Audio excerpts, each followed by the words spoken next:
Intente ajustar la pantalla del dispositivo. Este es el video boletín de la libertad. Este mensaje durará exactamente lo que tenga que durar mientras la esclavitud se perpetúe en nuestro planeta. No puede ser vaciado, no puede ser detenido, y esta es la única voz libre en nuestra ciudad.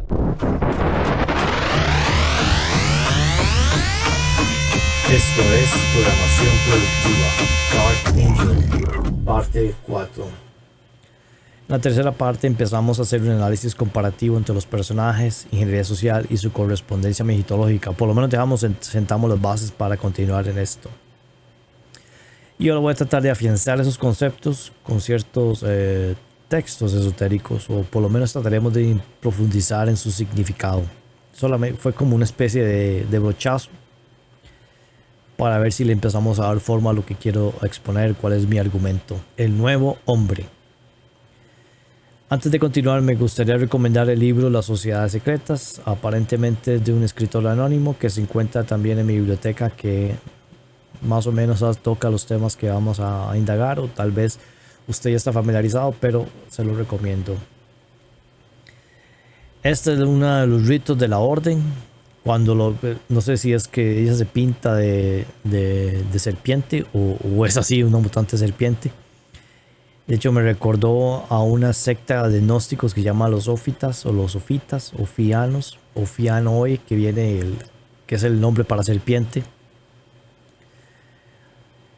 Para esta secta, recordemos que la gnosis era, entre muchas cosas, creía que el mundo material era una creación del demiurgo, una creación inferior al mundo espiritual, al logos de Dios.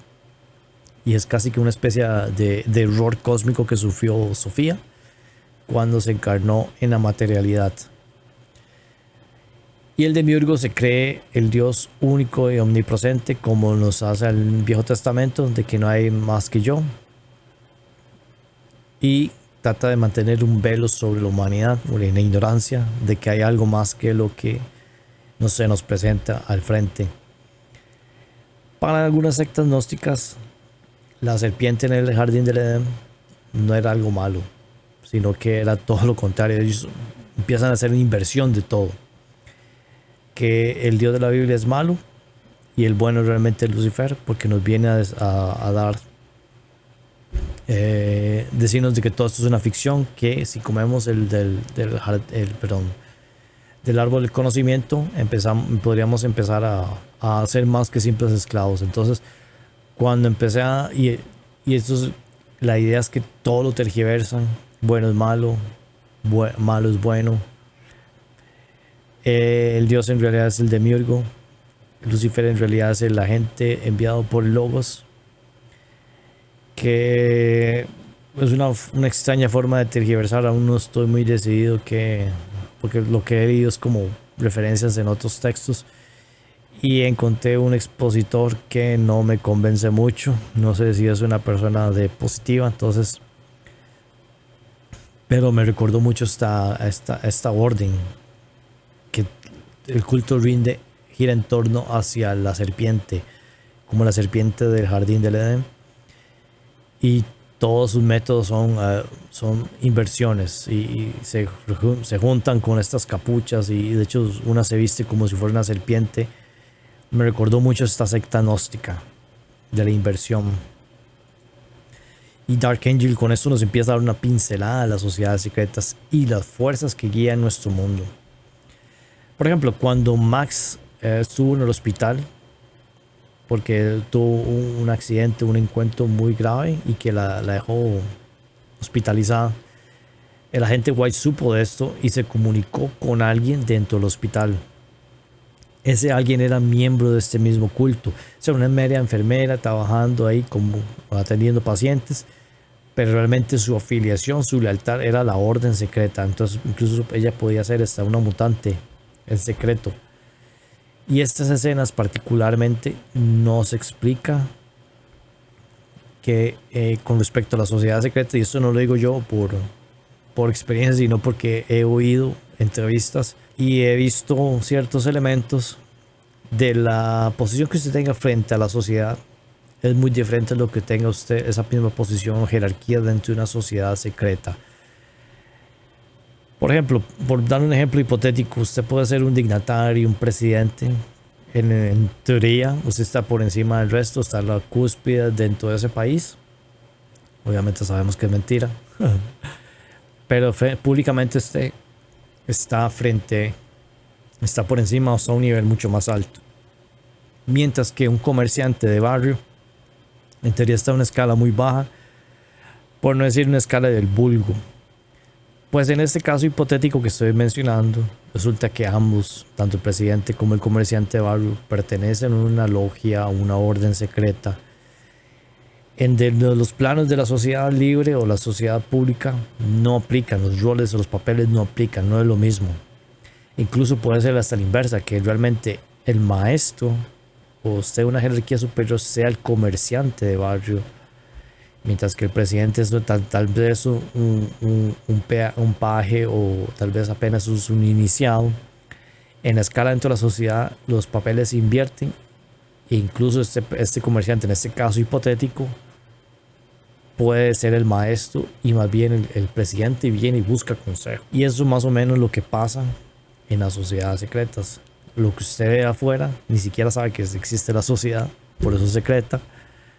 Y lo que pasa tras bastidores es otra cosa. E incluso las lealtades, realmente el presidente no tiene lealtad con su electorado. La lealtad la va a tener con su maestro en la logia o en la orden secreta. Por eso es que usted va y vota por fulanito o por sutanito. Al final no importa, porque el que importa es el que los pone ahí. Y cuando los ponen ahí, su lealtad va a ser con quien le dio trabajo o los mantiene en esa posición. Y cuando usted no sigue las órdenes de su maestro, ahí es que empiezan a aparecer escándalos sexuales, casos de corrupción. Inmediatamente, mágicamente los organismos judiciales empiezan a investigar al político corrupto que antes no lo hacía. No es que realmente desarrollaron una conciencia, sino es que les dieron una orden. Bueno, o usted se va a línea o lo sacamos por las buenas o por las malas, básicamente. Esta sociedad secreta, dentro del texto, ya retomando el texto, busca este gen X, que en el capítulo anterior hablamos de la estenografía del X, que Dark Journalist nos está educando, de que él cree que es un legado de un secreto tecnológico súper avanzado. Bueno, ¿qué tal si el Zeitgeist de los mutantes es la revelación que no solamente existe esta tecnología, sino que existe un gen X latente en la población general? Está ahí, pero es un gen recesivo. En algunos casos, ese gen puede dejar de ser regresivo y expresarse en algún elemento, algún mutante sobredotado con habilidades extraordinarias. Por X y razón, la humanidad tiene ese gen que le hace tener habilidades extraordinarias o por encima del común. Por un lado, la sociedad secreta solo le interesa sacar provecho para sí y mantener esta hegemonía sobre el resto de la humanidad. Ellos tienen ese gen.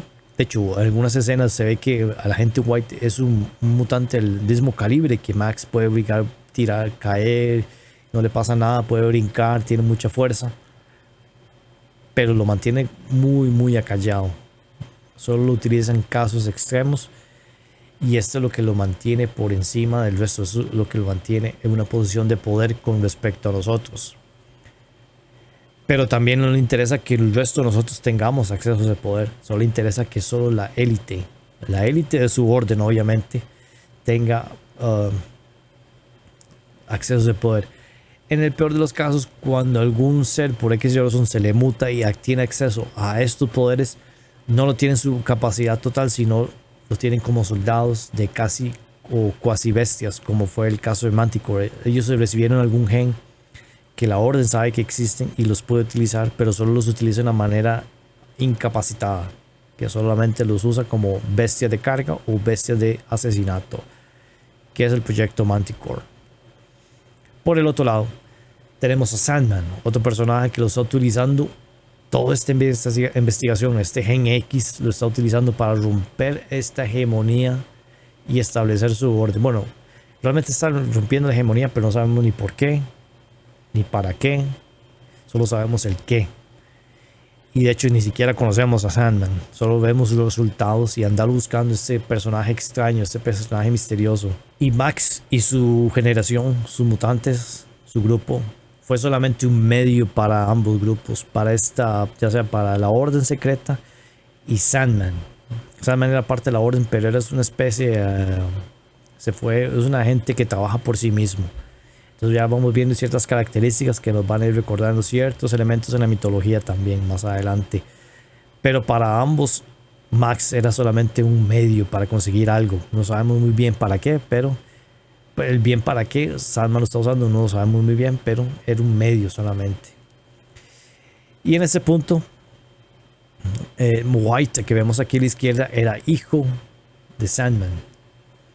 Y Max, hasta cierto punto, es también hija de Sandman, porque Sandman la concibió mentalmente y la produjo. Y Joshua de hecho habla de Sandman como su padre. Entonces los mutantes ven a Sandman como su padre. Entonces podemos decir que esos son dos estirpes relacionadas entre sí, pero de manera diferente. Esta sociedad busca impulsar una nueva evolución. De hecho tiene múltiples grupos de control, que es lo que mencioné anteriormente, que Manticore no era el único proyecto. Por ejemplo, al final de la temporada 2 apareció este grupo de superhombres que iban a exterminar a ambos. Aparecían como soldados, Universal Soldier, incluso parece esa película de Van Damme. Aparecen así como con trajes tallados y haciendo malabares, capoeira creo que estaban practicando, y era altamente casi que de corte nazi. Así es como aparecían. Literalmente aparecieron para exterminar a Max y sus amigos mutantes, pero era otra creación hecha de mutantes. Y durante la investigación también Max logra descubrir una escuela privada que realmente era una especie, los chiquillos ni siquiera sabían que eran mutantes, pero era una especie de grupo de control donde la gente White sabía que existía y trabajaba para mantenerlo en secreto, pero era otro proyecto de mutación. Es decir, el texto nos describe que la evolución de la nueva humanidad está siendo guiada por un grupo de científicos unidos por un culto secreto. Como dije, la faz que se tiene ante el público es diferente a lo que se tiene frente a su organización secreta. Puede ser un profesor de psicología, de genética, pero realmente toda su investigación, todos sus esfuerzos es para concretar la orden o el trabajo de la orden secreta. Además nos dice que lo hacen frente a nosotros. O sea, uno puede ver lo que están haciendo, pero no todos saben ver. O no entenderán lo que están haciendo. La titanomaquia. Ese tema es recurrente. Ya lo exploramos en presentaciones como el jardinero, el hombre jardín, mejor dicho, la condición humana, e incluso lo empecé a tocar con la cabaña en el bosque, Cabin in the Woods. Muchos autores como Farrell y William Brownlee han expresado que estas quimeras o mantícoras que leemos en las mitologías son más que simples fantasías ahí que la gente se inventaba antes para pasar el tiempo frente al fuego, antes de irse a dormir, que le contaban a uno. En cambio, son los recuentos de pueblos antiguos que carecían del argot técnico para describir la ingeniería genética utilizadas como armas en un conflicto cósmico. Igualmente, estas mantícoras eran tan temibles, tan terribles, que el bando contrario utilizó armas terribles como el rayo, el martillo de Thor, armas atómicas, en cantidad de poder bélico, porque era la única manera de exterminar a estos mutantes. Entonces es la envergadura del conflicto que nos hace hablar, que yo digo la titanomaquia, que es el nombre en griego, pero en realidad es mucho más que simplemente la mitología griega. Es algo casi que universal, este conflicto entre los cielos. Estos autores, tanto Farrell como Bramley, y no solamente ellos, explican que hasta cierto punto el botín es la humanidad misma, o lo que nosotros podríamos representar como beneficio.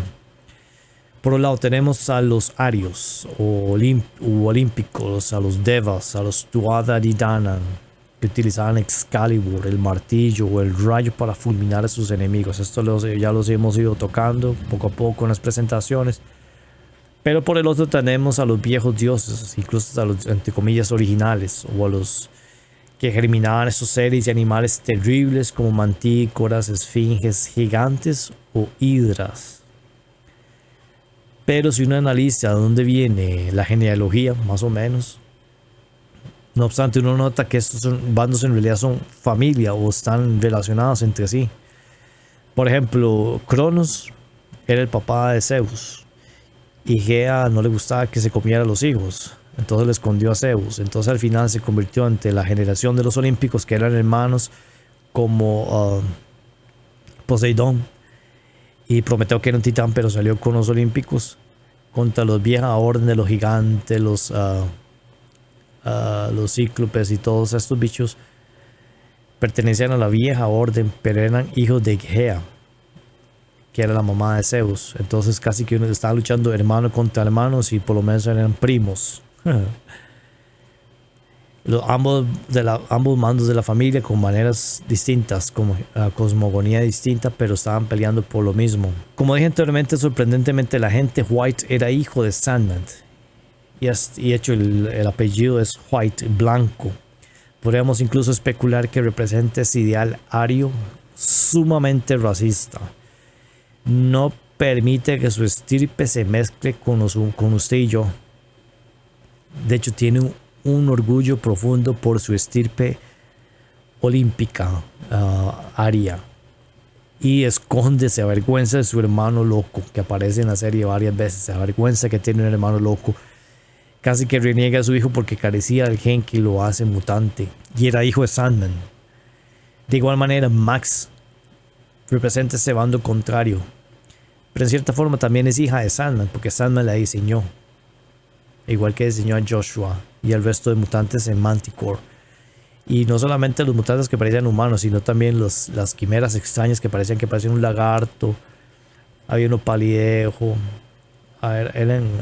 Había uno que tenía un ojo como raro. Eran extraños monstruos, podríamos decirles, esos titanes extraños, o gigantes, o quimeras, o hidras. Entonces volvemos a tomar esos temas de un lado olímpico, que utiliza la violencia bélica marcial, beligerante, hasta nazi, por si queremos verlo así, nazi corporativo como White. Y tenemos a los monstruos mutantes que no usan armas, sino que su propio cuerpo, su propia genética es el arma. Recordemos que también Max tenía un gen, un virus que podía matar a Logan. Entonces su misma genética se convierte en un arma, más que tener un rayo o una pistola o un láser, sino que ellos mismos representaban el arma, la posibilidad de convertirse en armas. Mientras tanto, usted y yo seguimos en el medio de esto, en el medio de la guerra, comiendo mierda. Eso que estamos viendo aquí es un fotograma donde Lidecker descubre de que la orden está investigando antiguos yacimientos. Tiene yacimientos arqueológicos aparentemente alrededor de la ciudad, con estas pinturas rupestres donde ya de la antigüedad se sabía que existía este proyecto, o mejor dicho, la orden está buscando acceso al viejo proyecto original para continuar los sellos. Entonces la idea de que estoy utilizando la vieja mitología con los nuevos dioses o la nueva mitología no es tan descabellada como uno podría pensar. De hecho, aquí tenemos una tarjeta que dice Manticore. Entonces es un proyecto antiguo. Y ahora voy a leer un extracto del libro de William Bramley, Los dioses del Edén, que por cierto también está en mi biblioteca, por si lo desea. Si no lo ha leído, se lo recomiendo. Los seres humanos parecen ser una raza de esclavos languideciendo un planeta aislado en una pequeña galaxia. La raza humana como tal fue una vez la fuente de mano de obra para una civilización extraterrestre, y todavía hoy permanece como una colonia. Para mantener el control sobre su colonia y mantener la Tierra como algo parecido a una prisión, esa otra civilización alimenta interminables conflictos entre los seres humanos, promueve la decadencia espiritual humana y ha erigido sobre la Tierra condiciones de incesante dificultad física. Esta situación ha existido por miles de años y continúa actualmente. Algo que noté en el capítulo de Dark Angel, el capítulo piloto, es la arquitectura o estética que aparece en el apartamento de Logan. Entonces podríamos incluso decir que Logan mismo estaba también investigando por su propia cuenta esos viejos recuentos, esos viejos mitos. Primero vemos una esfinge aquí Yo lo anoté, pero viendo el fotograma, entonces tuve que aumentar un poco más los niveles de las sombras para que se notara. Esto es una esfinge egipcia. Y aquí algo que básicamente toda esta idea de la titanomaquia, los viejos titanes, los viejos dioses, las viejas guerras cósmicas, aún es un meme, una idea, un programa que existe en el inconsciente colectivo. Y aquellos que saben leer, aquellos que saben buscar, andan buscando, lo están leyendo esos textos mitológicos, no necesariamente como un texto de entretenimiento o un texto de ignorancia, sino como cómo podemos entender ahora, cómo podemos reinterpretar estos textos bajo la mirada tal vez de un analista militar, una inteligencia militar, un genetista, cómo podemos interpretar esto a nuestro nivel actual de tecnología. Entonces no es tan fortuita esta asociación que estoy haciendo entre el texto Dark Angel con la titanomaquia. Y el autor mismo nos dice que esto viene de los albores de los tiempos. Adicionalmente, la estatuilla que Max roba de Logan es de Bastet, la diosa egipcia con busto de leona. Así como en la presentación de los payasos expliqué que Enki, que nuestro amigo que siempre está presente, podemos resumirlo con la heráldica del Capricornio. A Max la podríamos resumir con Bastet o Bast. En el capítulo 3, Max entra en celo, de hecho, como una leona o tigresa. Hibridación. Existe todo un campo de estudio con respecto a los híbridos. Y esto lo voy a poner un poco más, no solamente en el texto, pero para dar un contexto hacia dónde vamos. De hecho, cuando empecé a investigar esto de los híbridos hace varios años, me sorprendió mucho la variedad de híbridos animales que existe. Yo solo sabía de la mula. Sin embargo, tenemos más. Por ejemplo, la mula es el resultado entre un macho burro y una yegua. Pero la mula resulta estéril, es muy fuerte, pero es suficientemente dócil como un caballo. Entonces, por eso siempre usted la usaba para carga. Luego tenemos el ligre, que es la mezcla entre un macho león con una tigresa. Y tenemos al tigrón, que es el macho tigre con una leonesa. Eso usualmente se da mucho en cautiverio. Indagando, buscando, me encontré con este sitio que se llama macroevolution.net. Es un sitio mantenido por un científico y, bueno, si logra entenderlo en español, bueno, tal vez encuentre algún método para traducirlo, pero se le van a abrir. A mí me explotó el cerebro cuando empecé a leer este sitio. No tenía idea que era tan común la hibridación.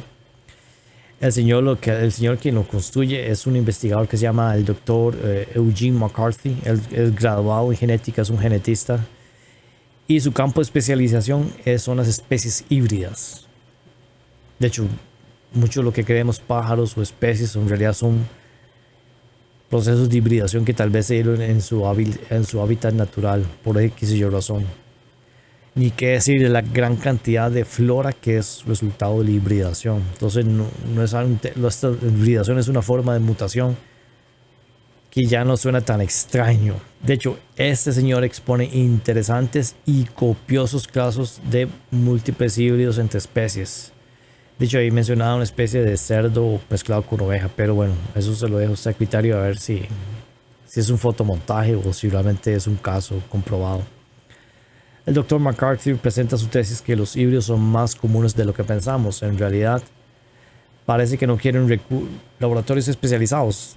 Nada más requiere que se reproduzcan entre uno y otro, que haya copulación y que la pueda mantener ese cigoto durante la gestancia, dar el lugar a un bebito, un cachorrito. Y de hecho parece que la gente lo logra producir en grasas. La mula, eso no tiene que ser un científico, nada más lograr de que el macho, el burro, preñe a la yegua. Y hay una mulita que nace. Pero McCarthy no se queda ahí, es que son los animales, y no solamente se enfoca en los mamíferos, sino que avanza una tesis mucho más interesante y un poco más tenaz. Para él, el ser humano como tal, el ser humano común, también es un resultado de hibridación. Inicialmente, McCarthy expone que para estudiar los híbridos, usted no puede recurrir a la secuencia de los genes. Se compara uno con el otro, digamos, del híbrido, con uno de sus padres de, en teoría, especie pura. es muy difícil ver la comparación porque comparten mucho el mismo material genético. Por ejemplo, el ser humano comparte con el chimpancé 98 hasta 99% de su material genético. Estadísticamente podríamos decir, es que el ser humano es casi un chimpancé, pero es mentira. Entonces, esa secuencia de genes no se puede utilizar para estudiar los híbridos, sino normalmente tiene que irse a las características fenotípicas, que es básicamente cómo se interpreta un gen o un genotipo, y buscar las diferencias. Entonces, no quiere decir que porque compartamos 99% somos casi chimpancés, mentira. Nos hacen creer que somos simios, pero no lo somos, o más bien nos quieren reducir a simios. El doctor Eugene McCarthy propone que para lograr entender una hibridación se debe analizar las características fenotípicas. En pocas palabras, como dije, es cómo se manifiesta ese genotipo. Esto equivale a enumerar las características que definen a un híbrido. De todos modos, esto define qué lo hace diferente más que sus semejanzas con sus padres. Entonces, tenemos una lista, un animal híbrido, vamos a listar lo que conocemos, aquellas características que comparte con algunos de sus padres. Eso es más o menos para determinar, saber cuál es cuál. Por ejemplo, tenemos que la mula es el resultado de un burro macho, pero digamos en teoría no sabríamos cuál sería la madre. Entonces empezamos a listar las características del híbrido, o que estas características comparte con el burro. Todas esas que desconocemos serían las del padre, el otro progenitor de la otra especie, y así. Y luego empezamos a buscar en los bancos de datos cuáles especies puras comparten dichas características, y en teoría sabríamos de qué resultado fue el híbrido. La humanidad mutante. El Dr. McCarthy entonces enumera las características fenotípicas o físicas que nos hacen humanos. Además, las contrasta contra aquellas que no son reconocidas en los chimpancés. En resumen, estas características no encontradas en los chimpancés u otros simios antropomorfos serían nuestra variable o interrogante. Para él, estas son las características que definirían al otro, entre comillas, padre o madre, que dio origen a la hibridación. Esto es una de las cuantas, no las puse todas, eso me pareció como las más sencillas o las más que resaltan más. Me sorprendió mucho la baja tasa de fertilidad, la piel desnuda, tejido adiposo, que es la grasita que uno tiene debajo de la piel, regiones de vello corporal abundante como la cara del cuello, como nosotros los hombres tenemos barba, grandes cantidades de tejido elástico, sudor termorregulador, tejido dérmico con gran cantidad de sistema vascular, que los simples antropomorfos no tienen tantos sistema vascular en la piel. Por eso uno se corta y le sale ese montón de sangre, que sea una cortadita chiquitita. Tenemos nuestras propias especies de pulgas, lípidos dérmicos con triglicéridos, ojos pigmentados, de nariz, somos narizones a pesar de todo, y es bastante cartilaginosa, y tenemos una abertura de ojos más estrecha. En cambio, usted ve los simios antropomorfos tienen esos ojotes redondos. Tenemos un labio superior corto y grueso. Algunos casos en que los chiquitos nacen con labio leporino, membrana mucosa que rodea los labios, cejas, pestañas gruesas, lóbulo de oreja. Entonces, esos unos cuantos. Puede irse al sitio web que está aquí en este URL y ahí están todos. Es solo una pequeña muestra de las características que no compartimos con los chimpancés.